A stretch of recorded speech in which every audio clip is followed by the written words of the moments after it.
Ce matin, nous vous saluons dans le nom de Jésus. Nous allons aborder un thème qui est très important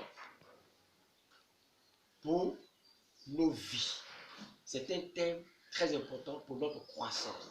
C'est un thème très important pour notre succès. De nombreuses personnes voient leur échec. De nombreuses personnes se disent qu'ils sont très médiocres et qu'il n'y a plus d'avenir pour eux. De nombreuses personnes se voient comme une malédiction. Mais j'aimerais vous dire ce matin que vous n'êtes pas une malédiction. Vous n'êtes pas aussi une médiocrité. La réalité de nos échecs, de nos souffrances, sont à 70% liées à la sorcellerie. La sorcellerie est une organisation vampire, criminelle et mafieuse. Elle s'organise à la base dans nos villages. Dans chaque village, on peut constater la présence d'un club de sorcellerie. Les clubs de sorcellerie sont premièrement secrets. C'est des clubs qu'on ne peut pas voir à l'œil nu, regroupant des initiés à la sorcellerie. Parce que pour entrer dans ce club, il faut forcément être initié. Initié avec des pouvoirs. Initié avec des puissances. Et ceux qui sont initiés se regroupent dans cette association mafieuse-là. Pourquoi? Pour prendre des décisions. Mais quelles décisions? Des décisions pour détruire. Des décisions pour assassiner. Des décisions pour voler des étoiles. Si nous prenons le livre d'Éphésiens, chapitre 6, du verset 12 au verset 13, nous comprendrons beaucoup de choses. Nous faisons la lecture. Non, ce n'est pas contre des êtres humains que nous devons lutter, mais c'est contre les forces très puissantes qui ont autorité et pouvoir. Nous devons lutter contre les puissances qui dirigent le monde de la nuit. Vous comprenez très bien? La Bible est un livre magnifique. La Bible est claire. La Bible dit que nous devons lutter. Mais s'il n'y a pas obstacle, pourquoi lutter? Si la sorcellerie était une magnifique chose, pourquoi lutter pour la déstabiliser dans son règne? Bien aimé, le règne de la sorcellerie dans nos villages ne nous fait pas du bien. Les sorciers ne sont pas là pour nous cajoler, mais ils sont là en effet pour nous détruire.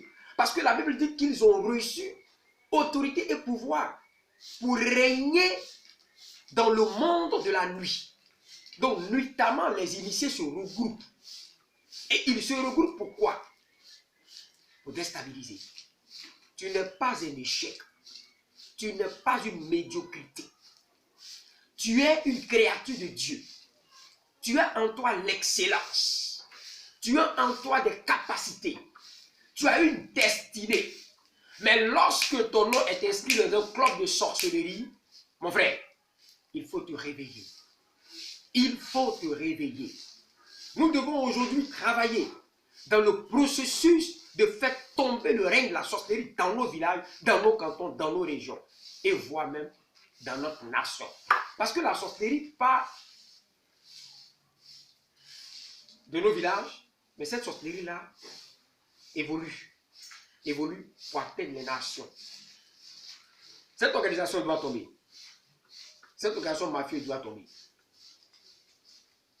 Elle ne travaille pas seule. Elle travaille avec des alliés. Et les alliés de la sorcellerie ne sont que les féticheurs et les marabouts. Très souvent, quand nous avons une situation difficile, nous nous disons, j'irai voir à côté quelqu'un qui a un tel pouvoir. Il peut me sauver, il peut m'aider. Mais je suis venu te dire, fais attention à la sorcellerie et fais attention à ses alliés. Parce que les alliés de la sorcellerie sont là pour empêcher que tu croises la vérité Jésus. Ils sont là pour te mentir. Ils sont là d'une manière subtile pour te dire qu'ils sont la solution, ils sont la protection, ils sont la guérison.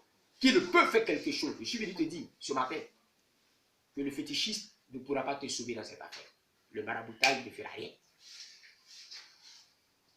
Les sorciers et leurs alliés travaillent chaque jour pour que nous occupions des positions d'humiliation. Tu peux les combattre. Tu peux avoir la victoire. Tu peux avoir le dessus. Ces autorités et ces pouvoirs peuvent être anéantis par le pouvoir suprême, Jésus-Christ de Nazareth. Je suis venu te dire que la solution pour vaincre la sorcellerie, c'est la vie de prière. C'est la vie de jeûne et prière. Si tu es chrétien, comprends cela. Si tu es étudiant de la Bible, comprends cela. Ne t'inquiète de rien. Ne te tourne point. Une situation paraît difficile. Une situation paraît échec devant toi. Une situation paraît irréparable. Je suis venu t'annoncer que le nom de Jésus-Christ peut anéantir les différents clubs de sorcellerie dans nos villages. Nous ne devons pas attendre d'avoir un songe. Nous ne devons pas attendre d'avoir une vision. Nous ne devons pas attendre d'avoir une prophétie. Mais nous devons prendre conscience que chaque jour, nous devons combattre la sorcellerie par des véritables vies de jeûne et prière. Le jeûne et la prière est le mode spirituel pour détruire le règne de la sorcellerie. Très souvent, nos prières seules ne suffisent pas. Mais il faut entrer dans le jeûne et la prière. Parce que les clubs de sorcellerie sont des esprits très dangereux. On peut les déraciner avec le jeûne et la prière. Ce sont des démons qui partent que par le jeûne et la prière. Souvenez-vous que Jésus disait à ses disciples, ces genres de démons ne peuvent être chassés que par le jeûne et la prière. Beaucoup de chrétiens l'ignorent. Je suis venu t'appeler à prendre tes responsabilités. As-tu des cauchemars? Sens-tu dans ta vie une situation de médiocrité? Commence à avoir une vie de jeûne et prière. Commence à cultiver le jeûne d'Esther. Commence à prendre une semaine. Commence à prendre 21 jours sur les situations. Cible les situations et tu verras la gloire de Dieu. Tu verras la gloire de Dieu. Bien-aimés, que Dieu nous bénisse. C'est un message pour nous faire comprendre que Jésus-Christ règne et lui seul est la solution pour nous délivrer des clubs de sorcellerie et de leurs alliés. Que Dieu vous bénisse.